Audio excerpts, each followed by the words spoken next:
భుజం అరుగుదల ఇది చాలా మందికి తెలియని పదం. చాలా మంది అనుకుంటారు భుజానికి అరుగుదల కూడా రాదేమో. దాని గురించి వివరంగా తెలుసుకుందాం. హాయ్, నేను doctor Ratnakar, consultant orthopaedic surgeon, Apollo Hospitals, Jubilee hills.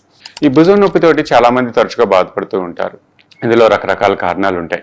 Ligament problem నుంచి బోన్ ప్రాబ్లం వరకు. ఎక్కువగా సమస్యలు ఏంటంటే కఫ్ ప్రాబ్లమ్స్ అని చూస్తాం, అంటే కండరం తెగడం, లేదంటే లిగమెంట్ జాయింట్ డిస్లొకేషన్. ఈ అరుగుదల అన్నది చాలా మందికి తక్కువగా తెలుసు. ఇది అరుదుగా కూడా వస్తుంది. చాలా మంది నెగ్లెక్ట్ చేస్తూ ఉంటారు. ఇది ఏదో భుజం నొప్పి అనుకొని వదిలేస్తూ ఉంటారు. లేదంటే చాలా మంది ఇది భుజాన్ని కాదు మెడ నొప్పి అని పరిగణిస్తూ ఉంటారు. సర్వైకల్ స్పాండిలోసిస్ వల్ల వచ్చింది, భుజం మూవ్మెంట్ కదలిక తగ్గిపోయిందని తెలుసుకునేసరికి చాలా ఆలస్యం అయిపోతూ ఉంటుంది. ఈ అరుగుదల ఎక్కువగా చూసేది ఏంటంటే ఏదైనా ఇంతకు ముందు దెబ్బ తగిలినప్పుడు కానీ, ఏదో ఫ్రాక్చర్ అయింది, దాన్ని కరెక్ట్గా ట్రీట్ చేయలేదు, లేకపోతే నెగ్లెక్ట్ చేసాం.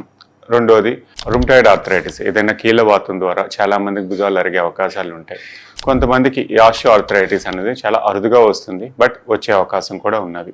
దీనికి ఏంటి సమస్యలు ఎలా తెలుస్తున్నాయంటే ముందుగా మూమెంట్ తగ్గిపోతూ ఉంటుంది. మూమెంట్ పైకి ఎత్తడం కానీ, ఈ చుట్టూ ఇలా వెనక్కి వెళ్ళటం కానీ, వెనక్కి వీపి తడుముకోవడం కానీ, లేకపోతే తల దూకోవడం కానీ ఇబ్బందులు తెలుస్తూ ఉంటాయి. రాత్రిపూట దీన్ని చూసామంటే నిద్ర పట్టనివ్వదు, అటుపక్క పడుకోనివ్వదు, పక్క తిరిగి పడుకోవాలనుకుంటాం.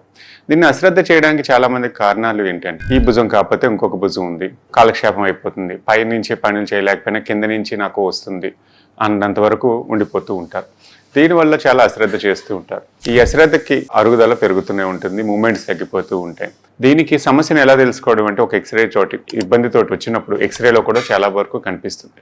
ఎక్స్రేలో కనిపించిన పక్షంలో ఎంఆర్ఐలో కూడా వివరంగా తెలుస్తూ ఉంటుంది. ఇది తెలుసుకున్నప్పుడు ట్రీట్మెంట్ ఏంటి, చాలా మంది ఎర్లీ స్టేజ్లో ఉంటే ఒక ఇంజెక్షన్ తోటి పోతూ ఉంటుంది. చాలా కాలం దాన్ని ఆపే అవకాశం కూడా ఉంటుంది. మందులు పర్మనెంట్గా ఈ దశను తగ్గించే అవకాశం లేదు. ఇది పెరిగే కొద్దీ ఇబ్బందులు ఏంటంటే చుట్టూ ఉన్న కండరాలు కూడా సహకారం తగ్గిపోయి కండరాలన్నీ వీక్ అయిపోతూ ఉంటాయి, మూమెంట్ బిగిసిపోతుంది. దీన్ని ఫ్రోజన్ షోల్డర్ అని చాలా మంది ట్రీట్ చేస్తూ ఉంటాం. ఇలా అశ్రద్ధ జరిగి చాలా సంవత్సరాలు గడిచిపోతూ కూడా సంవత్సరాలే గడిపే అవకాశాలు కూడా ఉన్నాయి.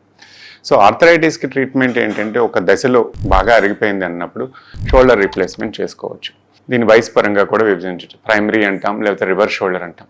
కండరాల సహకారం లేనప్పుడు రివర్స్ షోల్డర్ అవుతుంది. కండరాల సహకారం ఉంటే ప్రైమరీ బాల్ రీప్లేస్మెంట్, ఏదైతే బాల్ ఉందో ఆ బాల్ తీసి కృత్రిమ బాల్ వేయటమే. సో దీనివల్ల వెంటనే మూమెంట్స్ పుంజుకుంటే మీ కండరాలు బలహీనపడకుండా స్ట్రెంగ్త్ కూడా వస్తుంది, మూమెంట్స్ అన్నీ తిరిగి వస్తాయి. అశ్రద్ధ చేసే కొద్దీ కండరాల సపోర్ట్ కూడా పోతూ ఉంటుంది. కండ సపోర్ట్ లేనప్పుడు ఆపరేషన్ చేయించుకున్నా కోలుకునే అవకాశం చాలా తక్కువగా ఉంటుంది. మీకు ఇబ్బంది పడుతుంటే వెంటనే నిర్ధారించుకోవడానికి డాక్టర్ని సలహా తీసుకొని దానికి ఏ ప్రాబ్లం ఉంది, దాన్ని ఎలా ట్రీట్ చేసుకోవాలన్నది తెలుసుకోవాలండి.